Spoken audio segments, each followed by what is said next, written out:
ভাঙচুরের একটা ঘটনা দেখতে পেয়েছি এবং এটা নিয়ে নাকি একটা এফআইআরও হয়েছে, বিষয়টা একটু বলুন। গতকালকে সামাজিক মাধ্যমে একটা ভিডিও ভাইরাল হয়েছে সোশ্যাল প্ল্যাটফর্মে। তারপর আমরা অ্যাকশন নিয়েছি এবং আজকে একটা কেস রেজিস্টার হয়েছে মনুবাজার থানাতে, তারপর মনুবাজার থানা, এবং আসামিকে আমরা অ্যারেস্ট করেছি এবং কিছুক্ষণের মধ্যে আসামিকে আমরা কোর্টে ফরওয়ার্ড করব। এটা নিয়ে আর কোনো ইনভেস্টিগেশন বাকি? ইনভেস্টিগেশন চলবে, কেস রেজিস্টার হয়েছে এবং ইনভেস্টিগেশন চলবে।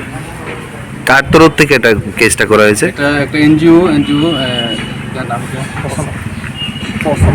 পসাম এনজিও এটা কেস।